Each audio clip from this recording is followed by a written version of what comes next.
warahmatullahi wabarakatuh.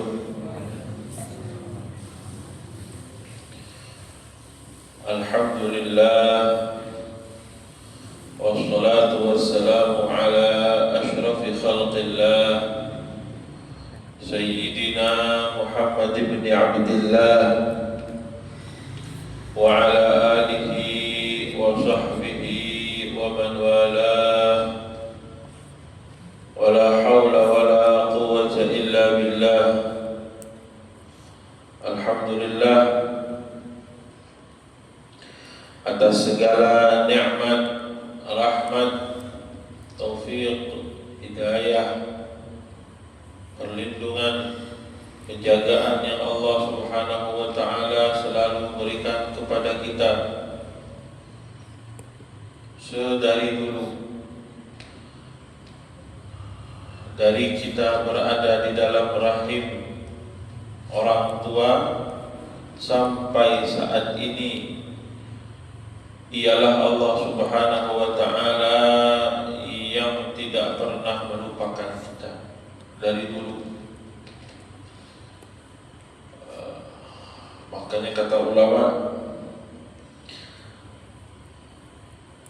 apakah ia Allah Subhanahu wa ta'ala yang menjagamu, Allah Subhanahu wa ta'ala yang melindungimu, yang memberimu makan, yang memberimu rahmat, yang memberimu nikmat ketika kau lemah, tidak berdaya di kegelapan rahim ibumu? Apakah ia, Tuhan sebaik ini, akan melupakanmu ketika engkau berada di dunia ini? Rasanya tidak mungkin.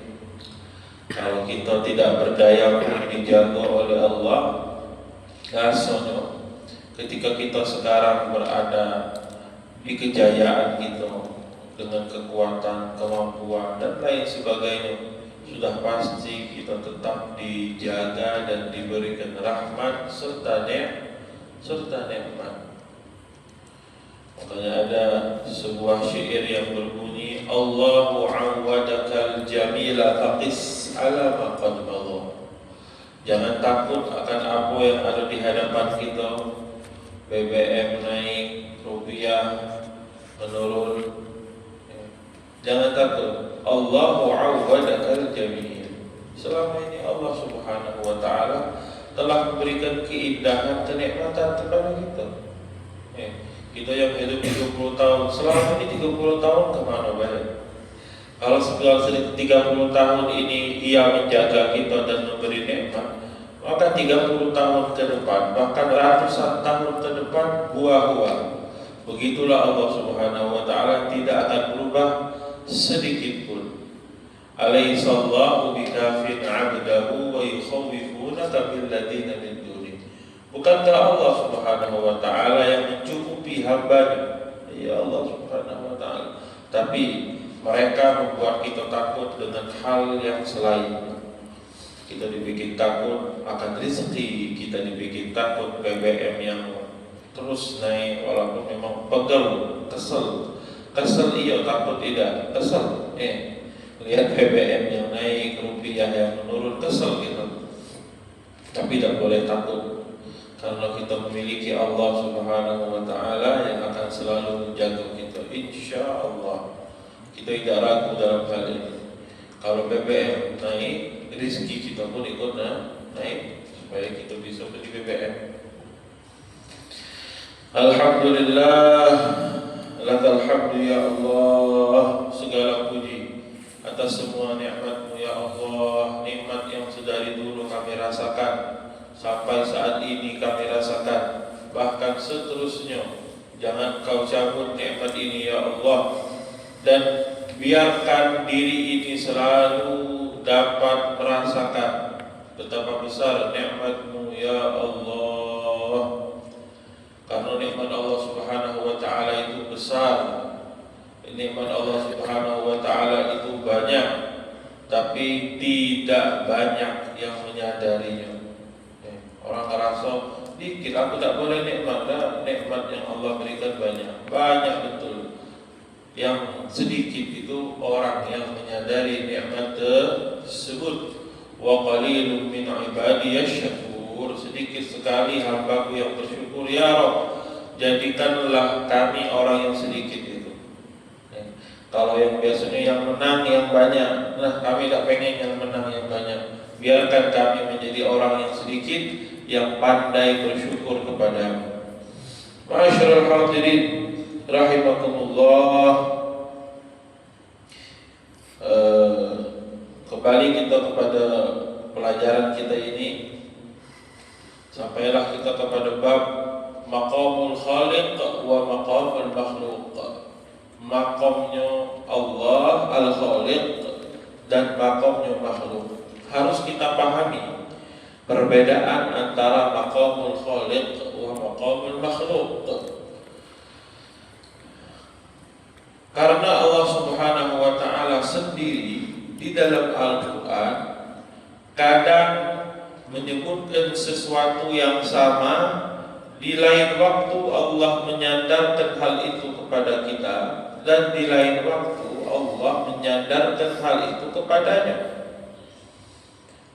Misalnya seperti hidayah. Allah Subhanahu wa taala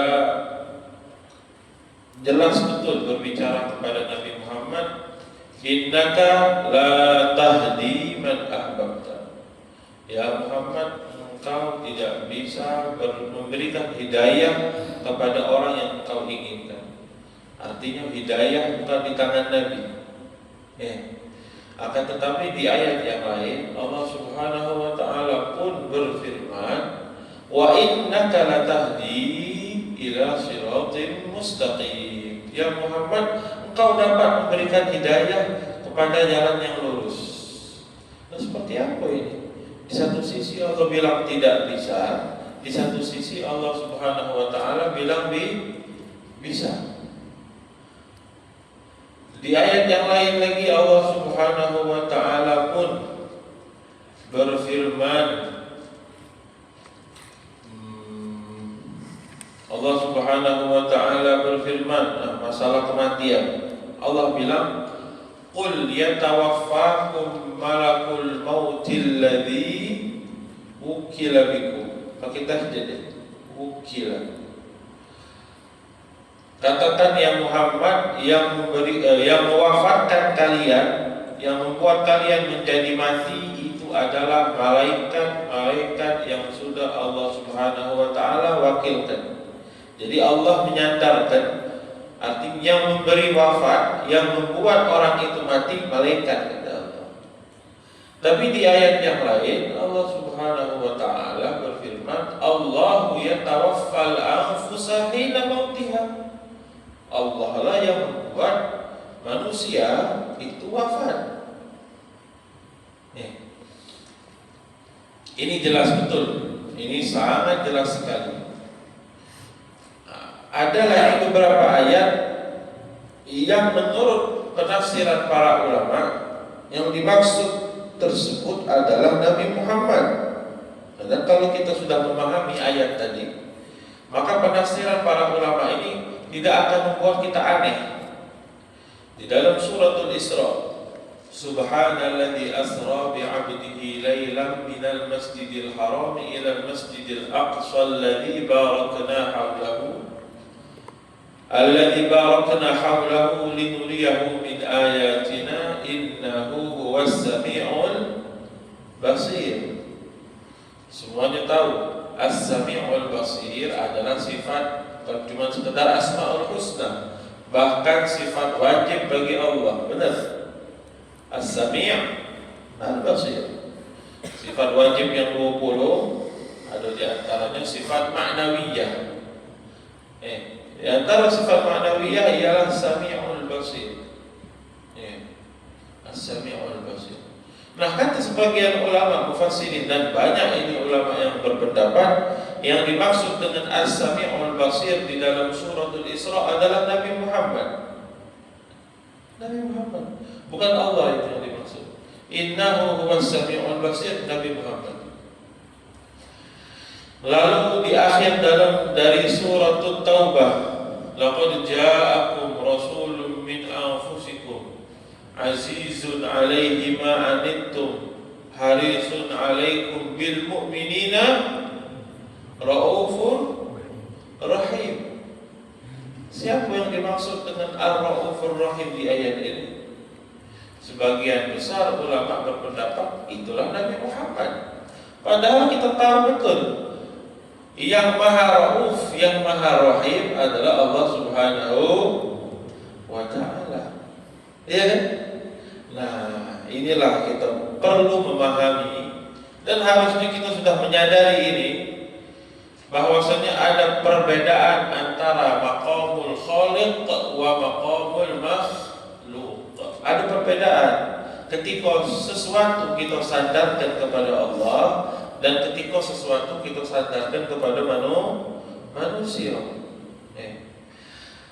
Kadang-kadang kita bilang makan obat ini biar sembuh, lalu itu mau bilang orang itu syirik ketika dia bilang makan obat ini biar sembuh. Kan tidak. Karena kita menyadari perbedaan antara ketika kita bilang kesembuhan itu sumbernya dari Allah Subhanahu wa Ta'ala. Bahkan kata Nabi Allah Isa alaihissalam, wa ubri'ul akmaha wal abrasa, aku bisa menyembuhkan orang yang buta dan sakit kulit. Aku kata Nabi Allah Isa alaihissalam, aku, bukan Allah. Ini kalau orang yang paling tauhid, ada orang yang seakan-akan dia itu polisinya tauhid.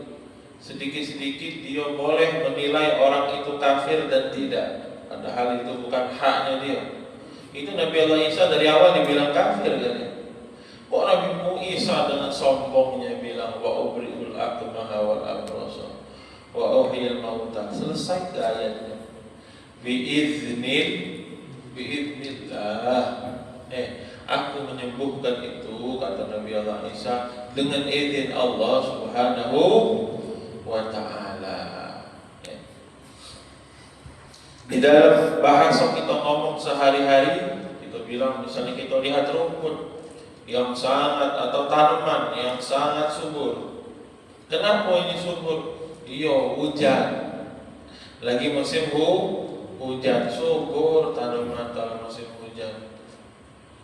Ini kalau orang pendek pahamnya, dia bilang ente kafir ngomong kayak gitu. Loh, kenapa kafir? Karena ente menyandarkan tanaman yang subur kepada hujan. Padahal yang membuat tanaman subur siapa? Allah Subhanahu wa Ta'ala. Nah, kalau kita paham perbedaan ucapan ketika kita sandarkan kepada Allah dan ketika kita sandarkan kepada manusia, insya Allah kita tidak terjerumus dalam kesesatan ini. Tidak sesat itu insya Allah. Kita harus paham. Artinya, ketika hal kita sandarkan kepada Allah, maka itu mempunyai makna yang berbeda. Ketika kita sandarkan hal itu kepada manusia atau kepada zat yang lain yang berupa makhluk Allah, maka maknanya pun berbeda. Jadi ketika Allah bilang sama Nabi Muhammad, ya Muhammad, innaka la tahdi, ya Muhammad, engkau tidak dapat memberikan hidayah kepada siapapun. Tapi di lain ayat Allah bilang engkau memberi hidayah. Artinya hidayah ini berada di genggaman Allah.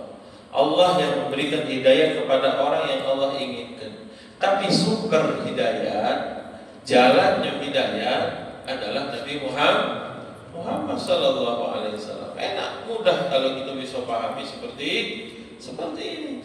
Ketika ulama bilang As-Sami'ul Basir di dalam suratul Isra, itu adalah Nabi Muhammad. Tidak perlu kita bilang ini kafir karena menisbahkan Sami'ul Basir kepada Nabi Muhammad.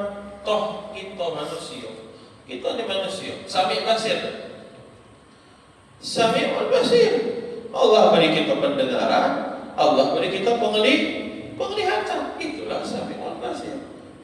Tapi alangkah jauh bedanya antara zat yang kita kenal wahwa Sami'ul Basir dengan kita yang Sami', yang Basir. Tapi dari mana kita Sami'ul Basir? dari Allah Subhanahu wa taala. Kita sami kita bisa mendengar, tapi pendengaran kita penuh dengan kekurangan.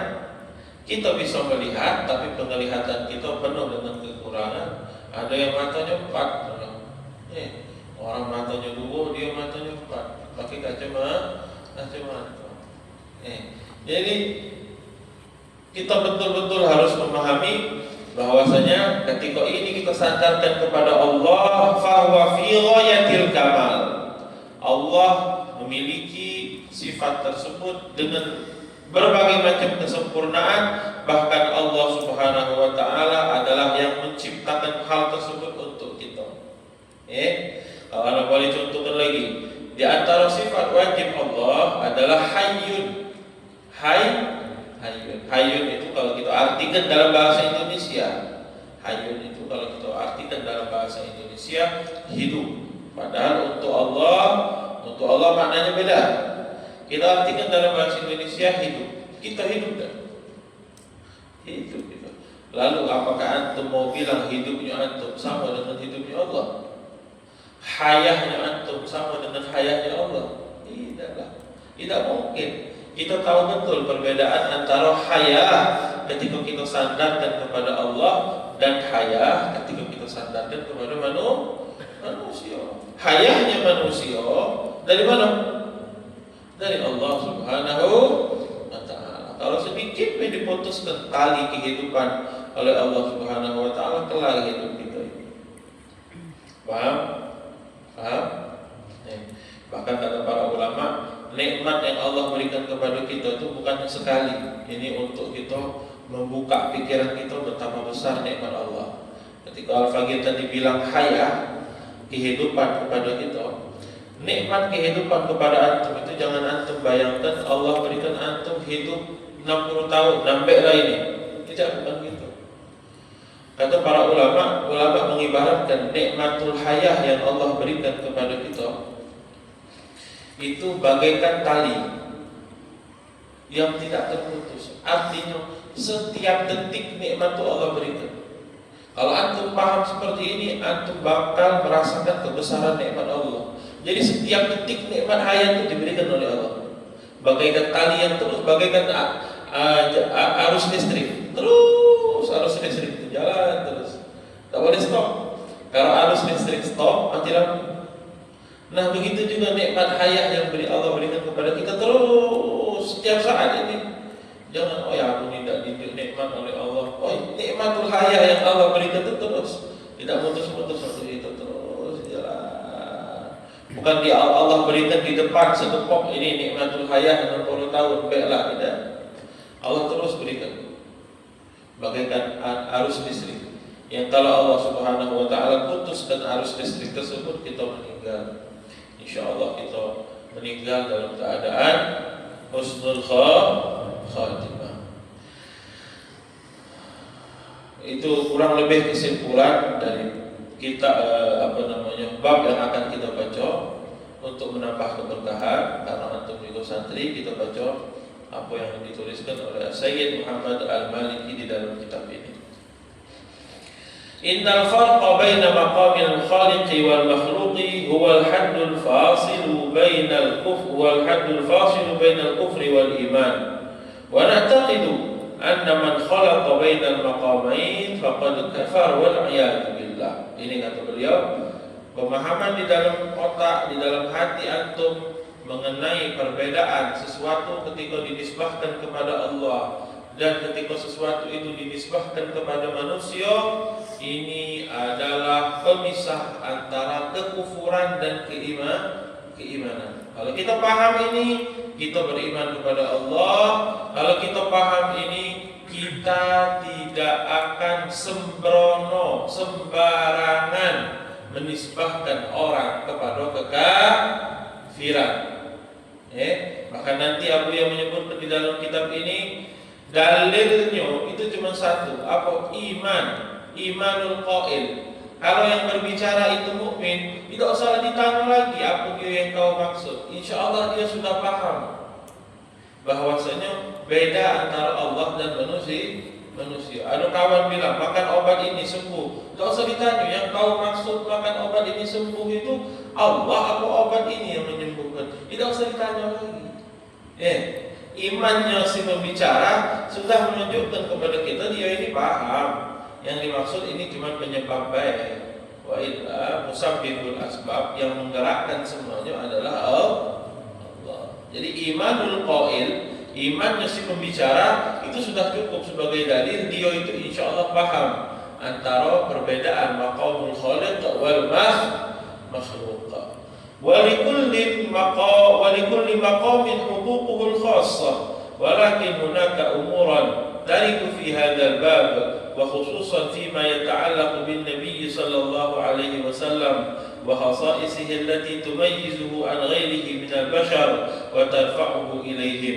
هذه الأمور قد تشتبه على بعض الناس لقصر عقولهم وضعف تفكيرهم وضيق نظرهم وسوء فهمهم، فيبادرون إلى الحكم بالكفر على أصحابها وإخراجهم عن دائرة الإسلام ظنا منهم أن في ذلك تخليطا بين مقام الخالق والمخلوق ورفعا لمقام النبي صلى الله عليه وسلم إلى مقام الألوهية، وإنا نبرأ إلى الله سبحانه وتعالى من ذلك، وإننا بفضل الله تعالى نعرف ما يجب لله تعالى وما يجب لرسوله صلى الله عليه وسلم، ونعرف ما هو محض حق الله تعالى وما هو محض حق لرسول الله صلى الله عليه وسلم من غير غلو ولا إطراء يصل إلى حد وصفه بخصائص الربوبية والألوهية من المنع والعطاء والنفع والضر الاستقلالي دون الله تعالى والسلطة الكاملة والهيمنة الشاملة والخلق والملك والتدبير والتفرد بالكمال والجلال والتقديس والتفرد بالعبادة بمختلف أنواعها وأحوالها ومراتبها. أما القلوب الذي يعني التغالي في محبته وطاعته والتعلق به فهذا محبوب ومطلوب كما جاء في الحديث لا تطروني كما أطرأت النصارى ابن مريم. Kenapa pembahasan mengenai ini menjadi penting?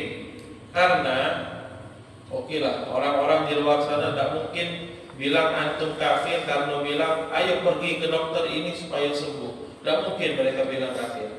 Kadang-kadang orang dinisbahkan kepada kekafiran karena penghormatannya yang dinilai berlebihan kepada Nabi Muhammad Sallallahu Alaihi Wasallam. Penghormatan seperti apa yang berlebihan kepada Nabi Muhammad? Tidak ngerti rasanya. Bahkan penghormatan kita untuk Nabi Muhammad itu kurang hormat kita kepada Nabi Muhammad Sallallahu Alaihi Wasallam. Nah, ada di sana orang-orang yang mengira bahkan menilai beberapa hal itu terlalu berlebihan untuk baginda Rasulullah Sallallahu Alaihi Wasallam. Apa kata Sayyid Muhammad? Berlebihan untuk cinta kepada Nabi Muhammad, berlebihan, ekstrim dalam cinta kepada Nabi Muhammad. Cintanya berlebihan untuk Nabi. Semuanya mau dia sedekahkan untuk Nabi Muhammad, mau dia habiskan untuk Nabi Muhammad SAW. Itu mahbub, itu matlub, dipinta, dipinta dan dituntut kepada kita. Apa dalilnya itu dituntut? Dalilnya itulah dalil yang mereka gunakan untuk menyerang kita. Katanya ente ini berziarah kepada Nabi Muhammad, ente ini memuji-muji Nabi Muhammad pakai qasidah burdah, ente ini muji-muji Nabi Muhammad pakai qasidah-qasidah yang lain, ente ini baca sholawat terlalu banyak untuk Nabi Muhammad, ada sholawat nariyah dibaca sampai 4.000 kali dan lain sebagainya. Banyak betul. Ini berlebihan ini untuk Nabi Muhammad. Ente ini ziarah kepada Nabi Muhammad, ini berlebihan untuk Nabi Muhammad. Dalilnya apa? Dalilnya mereka ini. Nabi berucap sebagaimana diriwayatkan oleh Al-Imam Al-Bukhari rahimahullahu taala, la tutruni kama aqra'atin nasara Isa bin Maryam. Jangan berlebihan kepadaku. Kata Nabi, biasa-biasa baik kepadaku. Tapi ukurannya apa? Seperti Nasrani berlebihan terhadap Isa bin Isa bin Maryam. Itu kata mereka, dalilnya tidak boleh berlebihan cinta kepada Nabi. Nabi bilang jangan berlebihan seperti Nasrani berlebihan kepada Isa. Kata Sayyid Muhammad, inilah dalil yang kita pakai untuk berlebihan cinta kepada Nabi. Nabi kan sudah beri batasan, jangan berlebihan seperti Nasrani berlebihan kepada Isa. Coba Nasrani itu berlebihannya seperti apa kepada Isa? Menganggap Isa sebagai apa? Sebagai Tuhan dan anaknya Allah. Itu anggapannya Nasrani. Nah, inilah anggapan yang tidak boleh antum sandarkan kepada Nabi Muhammad. Tidak boleh antum bilang Nabi Muhammad anaknya Allah, dosa. Tidak boleh antum bilang Nabi Muhammad adalah Tuhan, tidak boleh. Adapun berlebihan kepada Nabi Muhammad di bawah standar yang dua ini boleh, bahkan mahbub. Kenapa ini dijadikan dalil kembali oleh Sayyid Muhammad Al-Maliki? Kalau antum menggunakan ini dalil untuk bilang kami tidak boleh cinta kepada Nabi Muhammad, kami pun menjadikan dalil ini untuk cinta bahkan berlebih-lebihan ketika cinta kepada Nabi Muhammad. Karena ukurannya Nabi itu melarang cinta kepada Nabi Muhammad yang berlebihan seperti Nasrani kepada Isa. Nasrani kepada Isa menganggap Nabi Muhammad itu Tuhan dan anak Allah. Kita sama sekali tidak pernah menganggap Nabi Muhammad Tuhan. Kita sama sekali tidak pernah menganggap Nabi Muhammad adalah anak Allah. Di bawah standar ini, tafadhol, silahkan berlomba-lombalah dengan cara seperti apapun untuk membuktikan rasa cinta kepada Nabi Muhammad SAW. Cinta kita yang kita tunjukkan untuk Nabi Muhammad ini dibandingkan cintanya para sahabat, tak kata apapun. Semua yang antum lakukan untuk Nabi Muhammad sudah pernah semua dilakukan oleh para sahabat. Jadi para sahabat didiamkan oleh Nabi. Sahabat itu rela membunuh orang tuanya untuk Nabi Muhammad. Walaupun tidak kate, tapi mereka rela. Sayyidina Abu Bakar ketika perperangan Badar itu mencari anaknya yang bernama Abdul Rahman yang saat itu belum masuk Islam. Nak dibunuh sama dia. Kafir. Ukurannya cuman kafir. Ada lagi sahabat bernama Abdullah ibnu Abdillah bin Ubay bin Salul. Kalau antum tahu betul mungkin Abdullah bin Ubay bin Salul Raisul Munafiqin, kepalanya orang munafik di Madinah. Punya anak namanya Abdullah. Ini ganggu Nabi udah berlebihan ganggu Nabi. Sampai anaknya bilang, ya Rasulullah, biarkan aku yang bunuh abahku. Kalau orang lain bunuh abah aku, mungkin aku kesal. Biarlah aku sendiri yang bunuh. Dia itu ganggu kau ya Rasulullah. Apa yang kita bisa berikan untuk Nabi Muhammad? Belum apa-apanya dibandingkan para sahabat Nabi Sallallahu Alaihi Wasallam. Harta, waduh, kalau cuma bikin maulid cuma berapa juta sih. Para sahabat semua hartanya dihabiskan untuk Nabi Muhammad Sallallahu Alaihi Wasallam. Pernah Sayyidina Umar datang kepada Nabi Muhammad bawa duit yang banyak. Jadi duit itu bukan jumlahnya, tapi berapa sisa duit yang kau tinggalkan di rumah, itu ukurannya. Kalau orang sedekah 1 M tapi duitnya masih 20 M, itu baru sedikit berarti sedekah. Sayyidina Umar datang kepada Nabi Muhammad bawa setengah harta dia. Lalu dia berkata kepada Nabi bertanya kepada dia, ya Umar, berapa yang kau tinggalkan di rumah? Oh, yang aku tinggalkan di rumah separuh ya Nabi. Separuh. Lalu datang Sayyidina Abu Bakar. Sayyidina Umar merasa dengan ini dia bisa mengalahkan Sayyidina Abu Bakar. Bagus itu berlomba-lomba dalam kebaikan. Ditanya, ya Abu Bakar, berapa banyak yang kau sisakan di rumah? Tak kata, aku tinggalkan untuk anak istriku Allah dan Rasul. Habis, sudah aku habiskan kalau untuk ya Rasul. Ini kalau mau dibilang orang yang menghabiskan semuanya itu kafir, Sayyidina Abu Bakar kafir dong. Orang kita cuma baca maulid, cuma sedekah sedikit-sedikit masa kafir. Sayyidina Abu Bakar habis semua hartanya untuk Nabi Muhammad Sallallahu Alaihi Wasallam. Jadi bahkan di dalam sebuah hadis, kalau hadis tadi kan agak mikir gitu. Nah, ada hadis yang sangat jelas. Nabi Shallallahu Alaihi Wasallam bersabda, la yu'minu ahadukum hatta akuna ahabba ilaihi min nafsihi wa malihi. Tidak beriman seorang daripada kalian, artinya belum sempurna keimanannya kecuali Nabi Muhammad kecuali aku, kata Nabi Muhammad, lebih ia cintai dari segala-galanya, hatta dirinya sendiri. Sebesar apa cinta kita kepada diri kita, maka kecintaan kita kepada Nabi Muhammad harus lebih besar dari itu. Makanya cinta kepada Nabi Muhammad dengan cara apapun tidak mungkin membawa antum kepada kekafiran.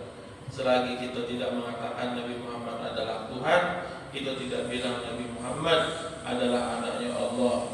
Wal ma'na anna iqra'ahu wa taghaliya fihi wa thana'a alayhi bima siwa dhalika huwa mahmud walau kana ma'nahu ghayra dhalik lakana muraduhu wan nahyu an iqra'ihi wa madhihi asla wa ma'lum anna hadha la yaquluhu ajhal jahilin fil muslimin fa inna Allah ta'ala 'azzama an-nabiy sallallahu alaihi wasallam fil Qur'an bi a'la anwa'i ta'zim fayajibu 'alaina an nu'azzima man 'azzamahu Allah ta'ala wa amara bi ta'zimihi.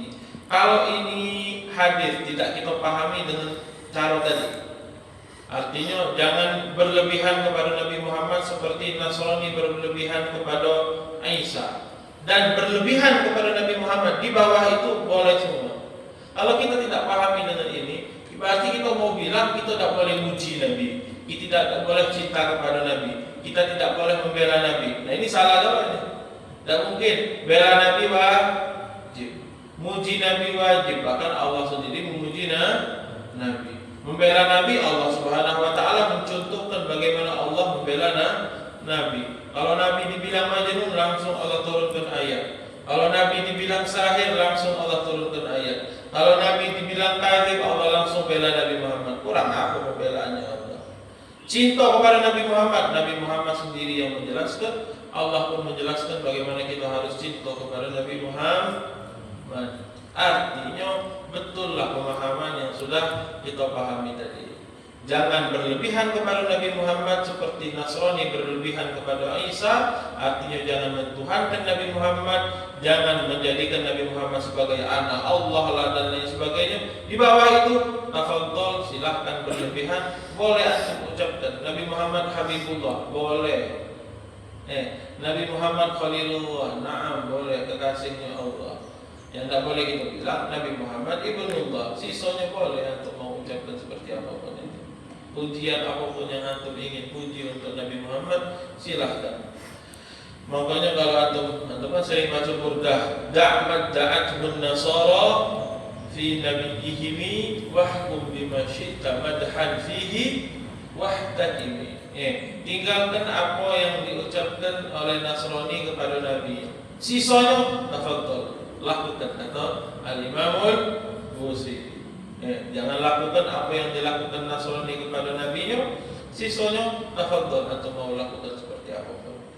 Falaysa fi ta'zimihi sallallahu alaihi wasallam bi ghairi sifatir rububiyyah syai'un min al-kufri wal isyrak, bal dzalika min a'zami at-ta'ati wal qurbat. Wa hakadha kullu man 'azzamahum Allah ta'ala kal anbiya'i wal mursalin salawatullahi wa salamuhu alaihim ajma'in wa kal malaikati was siddiqin wa syuhada'i was salihin. Qala Allah ta'ala dzalika wa man yu'azzim sya'airallahi fa innaha min taqwal qulub. Wa qala ta'ala dzalika wa man yu'azzim hurumatillahi fa huwa khairul lahu inda rabbih. Dan begitulah kata Sayyid Muhammad, bukan cuma Nabi Muhammad baik, kata Sayyid Muhammad Al-Maliki, apapun itu yang dimuliakan di dalam syariat ini, yang dijadikan syiar dalam syariat ini, kita muliakan juga. Kita muliakan juga. Bahkan kita memuliakan Ka'bah, kita mencium Ka'bah, kita sujud kepada Ka'bah. Sujud sama Ka'bah. Sujud sama Ka'bah itu bukan sujudnya menempelkan badan kita kepada Ka'bah. Itu maksudnya sujud sama Ka'bah. Itu dianjurkan dalam syariat, memuliakan Ka'bah.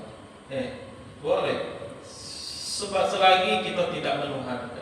Muliakanlah seperti apapun hal-hal yang dimuliakan dalam syariat selagi kita tidak menuhankannya. Wa min dzalika, cium tangan kepada orang tua boleh. Anak belajar di sebuah tempat, tak perlu ada sebuah tempatnya. Yang kalau inti cium tangan kepada orang lain, inti nunduk, langsung orang astagfirullah, astagfirullah. Dia merasa dia tidak disembah. Lagi kita sudah nyembah. Siapa bilang kita nyembah dia? Orang kita cuma mencium tangan. Dan ini biasa kita lakukan kepada masyayikh, kepada guru. Kita mencium tangan. Bahkan sahabat itu ada yang mencium kaki Nabi Muhammad. Artinya boleh mencium kaki seorang guru, mencium kaki orang tua boleh. Ya walaupun ya nak didino-dino, nak pintar-pintar. Jangan setiap saat mungkin supaya tidak menjadi hal yang berlebihan. Jangan juga di depan orang yang kalau orang lihat dianggap seperti apa. Kan tidak banyak orang memahami hal ini. Mencium kaki seorang guru di depan kamera misalnya, di video kan seluruh santri 100 ekor cium kaki guru. Lagi ujungnya kayak apa? Jangan. Boleh bahkan sahabat pun ada yang mencium kaki baginda Muhammad sallallahu alaihi wasallam. Ya dengan kadarnya disesuaikan dengan kondisinya. Artinya ini, artinya ketika antum melihat orang mencium kaki gurunya, jangan antum langsung bilang ini kafir dan lain sebagainya. Ada kaidahnya, ada caranya kapan harus bilang orang itu kafir dan lain-lain. Wa min dzalika al-Ka'batul Mu'azzamatu wal Hajarul Aswad wa maqam Ibrahim alaihi salam fa innaha ahjarun wa amarna Allah Ta'ala bi ta'zimiha wa tawaf bil baiti wa masir rukn al-yamani wa taqbil al-hajar al-aswad wa bis salati khalf al-maqam wa bil wuquf lid-du'a inda al-mustajab wa babil ka'bati wal multazam wa nahnu fi dzalika kullihi. Kita dalam semua penghormatan kita kepada Ka'bah dan semua yang ada di Ka'bah, Ruknul Yamani disentuh. Di sini untuk apa kita sentuh? Semuanya kita lakukan karena kita menghambakan diri kepada Allah Subhanahu wa Ta'ala. Kita sedikit pun tidak pernah menganggap Hajar Aswad itu kita sembah, Ka'bah itu kita sembah dan lain sebagainya. Walam na'taqid ta'thiran li ghairihi wala naf'an wala dharra fala yathbutu syai'un min dzalika li ahadin siwa Allah. Dan yang harus betul-betul kita pahami, kita tidak pernah menyandarkan ini bisa memberi manfaat, ini bisa memberi mudarat kecuali Allah Subhanahu wa Ta'ala. Itu harus kita pahami. Ini tidak bisa memberi manfaat dan itu tidak bisa memberi mudarat kepada kita. Yang bisa memberikan manfaat dan mudarat hanya Allah Subhanahu wa Ta'ala. Tapi kadang-kadang ada hal-hal yang Allah Subhanahu wa Ta'ala jadikan sumber manfaat, Allah jadikan sumber mudarat. Kita beriman, kita cinta sama Nabi Muhammad, kita mengambil berkah itu dari Nabi Muhammad, kita yakin Allah menitipkan manfaat di situ. Allah memberikan barokah itu adanya di situ. Bukan kita yakin barokah itu bukan. Barokah dari Allah dan jalannya keberkahan, jalannya mendapatkan manfaat tersebut dengan jalan yang sudah dicontohkan oleh Allah Subhanahu wa Ta'ala. Ini yang bisa Al-Faqih sampaikan. Hadza ma aqulu lakum wa lahu minkum. Wassalamualaikum warahmatullahi wabarakatuh. Biasanya Al-Faqih ada oleh-oleh, lupa ibu-ibu sudah nunggui mana oleh-olehnya Ustaz. Nah ini oleh-olehnya. Mungkin kadang-kadang kita malas, kita lalai untuk melakukan ini. Kata baginda Rasulullah SAW, barang siapa yang membaca ini, hadis diriwayatkan oleh Imam Muslim, barang siapa yang membaca la ilaha subhanallah 33 kali seperti habis sholat. Tapi kadang-kadang kita lalai, malas nanti aja bacanya, tidak usahlah habis sholat ini. Orang yang membaca subhanallah 33 kali, alhamdulillah 33 kali, Allahu akbar 33 kali, lalu ia tutup dengan la ilaha illallah wahdahu la syarikalah lahul mulku wa lahul hamdu yuhyi wa yumiit wa lahul hamdu wa huwa ala kulli syai'in qadir. Apa kata Nabi Muhammad? Ayo ngarang Ustaz Nabi Muhammad. Dan ngarang Nabi Muhammad ini, beliaulah yang tahu dan pengetahuannya dari Allah Subhanahu wa Ta'ala. Ghufira lahu khatayahu wa in kanat mithla zabadil bahr. Allah ampuni kalau semua dosanya, walaupun dosanya sebanyak buih yang ada di lautan. Tidak ada repot. Kita banyak sekali dosa, dan ini yang dimaksud adalah dosa kecil. Adapun dosa besar harus taubat. Dosa yang tersangkut dengan manusia harus minta maaf dan minta ikhlasnya. Ini dosa-dosa kecil. Nyingok betina lewat, noleh dikit. Ataupun ibu-ibu walaupun sudah sepuh, nyingok bapak-bapak lewat gantengnya ditoleh. Nah itu berdosa. Nah ini dosa kecil bisa diampunkan oleh Allah Subhanahu wa taala dengan bacaan-bacaan tadi. Subhanallah 33, alhamdulillah 33, Allahu akbar 33. Setiap habis salat ditutup dengan la ilaha illallah wahdahu la syarikalah. La ilaha illallah syarikalah, la ilaha illallah wahdahu la syarikalah, lahul mulku wa lahul hamdu yuhyi wa yumiitu wa huwa ala kulli syai'in qadir. Allah Subhanahu wa taala hapus semua dosa kita walaupun sebanyak buih yang ada di lautan. Subhanakallahumma wa bihamdika asyhadu an la ilaha illa anta astaghfiruka wa atubu ilaik. Wassalamualaikum warahmatullahi wabarakatuh.